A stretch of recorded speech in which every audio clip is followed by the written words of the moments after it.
Welcome to RS creative videos. ఈ వీడియోలో మనం ఫాంట్ గురించి నేర్చుకుందాం. సో ఫాంట్ గురించి ఏ ఆప్షన్ని మనం యూజ్ చేయాలన్నా కూడా ఫస్ట్ టెక్స్ట్ని సెలెక్ట్ చేసుకోవాలి. సెలెక్ట్ చేసుకుంటేనేమో సెలెక్ట్ చేసిన టెక్స్ట్కి మనం చేసే ఫాంట్స్ అన్ని అప్లై అవుతాయి. సెలెక్ట్ కనుక చేయకుంటే నెక్స్ట్ మనం ఏవైతే టైప్ చేస్తామో అవి దానికి యాక్సెప్ట్ అవుతాయి. సో ఇక్కడ నేను ఆర్ఎస్ క్రియేటివ్ వీడియోస్ అని రాశాను. దీన్ని సెలెక్ట్ చేస్తాను. సెలెక్ట్ చేసి దీని యొక్క ఫాంట్ నేమ్ చేంజ్ చేస్తున్నాను. ఇక్కడ చూడండి క్యాలిబరీ బాడీ అని ఉంది. దీనిలో నేను వేరే చేంజ్ చేస్తున్నాను. చూడండి మనం ఏది చేంజ్ చేస్తే ఆ విధంగా చేంజ్ అవుతుంది. ఇది ఫాంట్ యొక్క నేమ్ చేంజ్ చేయడం. దీని తర్వాత నెక్స్ట్ ఆప్షన్ ఫాంట్ యొక్క సైజ్, అంటే ఎంత సైజులో అవుపడాలి. సో బై డిఫాల్ట్గా నార్మల్గా యూజ్ చేసే సైజ్ 12 యూజ్ చేస్తాం. అంటే 12 సైజ్ ఉంటే ప్రింటింగ్ సైజ్ అంటే A4 సైజులో కనుక నార్మల్గా లెటర్స్ ప్రింట్ చేయాలి అంటే 12. ఆ తర్వాత మీ ఇష్టం, హెడ్డింగ్ సైజుని బట్టి ఏ సైజ్ కావాలంటే ఆ సైజ్కి ఇంక్రిమెంట్ చేసుకోవచ్చు. ఆ తర్వాత నెక్స్ట్ ఒక ఆప్షన్ చూడండి, ఇది ఫాంట్ ఇంక్రిమెంట్ గ్రో ఫాంట్ అంటాం. అంటే ఫాంట్ సైజుని పెంచుకునే ఫేస్ డైరెక్ట్లీ ఇలా ప్రెస్ చేస్తూ ఉంటే ఆటోమేటిక్గా ఇంక్రిమెంట్ అవుతుంది. అంటే ఇక్కడ ఏమేం సైజెస్ ఉన్నాయో మనకి ఆ సైజెస్ ప్రకారం ఆటోమేటిక్గా ఇంప్రూవ్మెంట్ అవుతుంది. ఇందులో చూడండి ఫస్ట్ నేను 8 పెట్టాను. 8 తర్వాత చూడండి ఎంత ఉంది, 10, 11, 12. ఇక్కడ ప్రెస్ చేయండి, అవే సైజెస్ ఇంక్రిమెంట్ అవుతాయి. ఇది increment and as well as తగ్గాలి. సో అప్పుడు ఏం చేయాలి, డిక్రిమెంట్. ఇంక్రీజ్ చేసుకోవచ్చు, డిక్రీజ్ చేసుకోవచ్చు. నెక్స్ట్ ఇంకోటి చాలా ఇంపార్టెంట్ ఇన్ఫర్మేషన్, అంటే important option change case.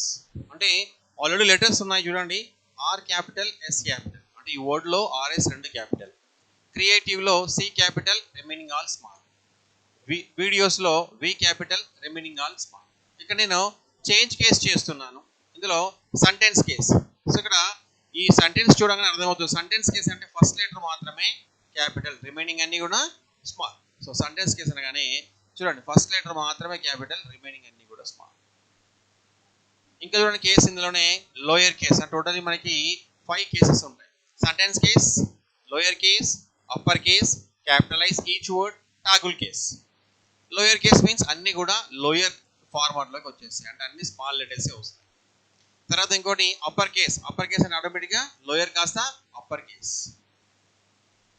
Next ఇక్కడ చూడండి క్యాపిటలైజ్ ఈచ్ వర్డ్, అంటే ఇవి ఒక ఆర్ఎస్ ఒక వర్డ్, క్రియేటివ్ ఒక వర్డ్, వీడియోస్ ఒక వర్డ్. సో ఇందులో ఫస్ట్ లెటర్ మాత్రమే క్యాపిటల్ ఉండాలి. Then use this one, capital each word, RS creative videos. Next ఇంకో చూడండి ఆప్షన్ ఇందులోనే టాగుల్ కేస్. టాగుల్ కేస్ అంటే అప్పర్ లెటర్ ఉంటే లోయర్ లెటర్ వస్తుంది, లోయర్ లెటర్ ఉంటే అప్పర్ లెటర్. సో ఇవి ఫాంట్లో ఉండే చేంజ్ కేస్ ఆప్షన్. సో ఎక్కువ యూజ్ చేసేది మనం సెంటెన్స్ కేస్ యూజ్ చేస్తాం. ఆ తర్వాత నెక్స్ట్ బోల్డ్, థిక్నెస్ వస్తుంది, control P shortcut. Italic means స్లైడ్గా బెండ్ అవుతాయి, control I shortcut. Underline control U. ఆ తర్వాత స్ట్రైక్ త్రో, దాని నుంచి ఒక లైన్ రావడం, అండర్లైన్ కూడా చేస్తున్నాను. నెక్స్ట్ ఇక్కడ చూడండి ఇంకో most important option X2 and X2, subscript and superscript. Subscript అంటే control plus equal, superscript అంటే కంట్రోల్ ప్లస్ ప్లస్. అది ఎలా యూజ్ చేయాలో చూడండి. నేను ఇక్కడ ఫర్ సపోజ్ ఒక ఇన్ఫర్మేషన్ రాస్తున్నాను. H2O అని రాశాను. H2O అంటే 2 ఎక్కడ ఉండాలి, కిందికి రావాలి. సో కిందికి రావాలి కాబట్టి 2ను సెలెక్ట్ చేసి ఇక్కడ సబ్స్క్రిప్ట్ అనండి. సబ్స్క్రిప్ట్ అంటే 2 కిందికి వచ్చేస్తుంది. నెక్స్ట్ సపోజ్ AX2, 2 ఎక్కడ ఉండాలి, పైన ఉండాలి. సో పైన ఉండాలి కాబట్టి 2 సెలెక్ట్ చేసుకోండి. ఇప్పుడు సూపర్ స్క్రిప్ట్, ఇది సబ్స్క్రిప్ట్, ఇది సూపర్ స్క్రిప్ట్. నెక్స్ట్ ఇందులోనే టెక్స్ట్ ఎఫెక్ట్స్. ఎఫెక్ట్స్ కూడా ఉన్నాయి చూడండి, డిఫరెంట్ స్టైల్లో.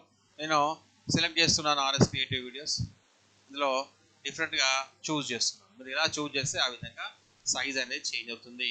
దీంతో పాటుగా అవుట్లైన్, షాడో, రిఫ్లెక్షన్, గ్లో ఏది అంటే అది చేంజ్ చేసుకోవచ్చు.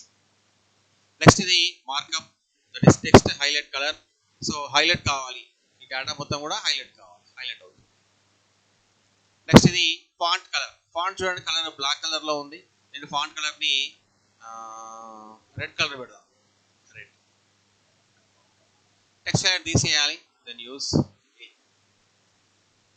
ఇక్కడ చూడండి ఇంకోటి ఫార్మాట్ క్లియర్ ఫార్మాటింగ్ అంటే ఆల్రెడీ దీనికి మనం ఫార్మాట్స్ ఏం చేసాం, కలర్ ఇచ్చాం, ఇటాలిక్ చేసాం, బోల్డ్ చేసాం, ఇవన్నీ కూడా పోవాలి అంటే డేటా అలాగే ఉండాలి, ఫార్మాట్స్ మాత్రమే పోవాలి. Then use this one format clear format. చూడండి నార్మల్ సైజ్ వచ్చేసి. నెక్స్ట్ ఇక్కడ H2 కూడా చూడండి, ఇది కూడా ఫార్మాట్స్ ఇచ్చాం, బోల్డ్ ఇచ్చాం, ఇటాలిక్ ఇచ్చాం, subscript, super script, next size ఇచ్చాం, నార్మల్ ఫార్మాట్. సో ఈ విధంగా మీరు ఫాంట్ ఆప్షన్ యూజ్ చేసుకోవచ్చు. అండ్ ఇందులోనే ఇంకా ఆప్షన్స్ అన్ని క్లియర్ గా అవపడాలంటే ఇక్కడ కంట్రోల్ D ప్రెస్ చేయండి, లేదా ఇక్కడ ఐకాన్ ని ప్రెస్ చేస్తే టోటల్ ఫాంట్స్ అన్ని వస్తాయి. ఇందులో ఫాంట్ లో font name, font size, font style, font colour, underline style, underline colour, effects, strike throw, small caps, double strike throw, all caps, ఈ విధంగా అన్ని ఆప్షన్స్ యూజ్ చేసుకుంటారు. అంటే ఈ ఆప్షన్స్ అన్ని యూజ్ చేయాలి అంటే ఫస్ట్ డేటాని సెలెక్ట్ చేయాలి.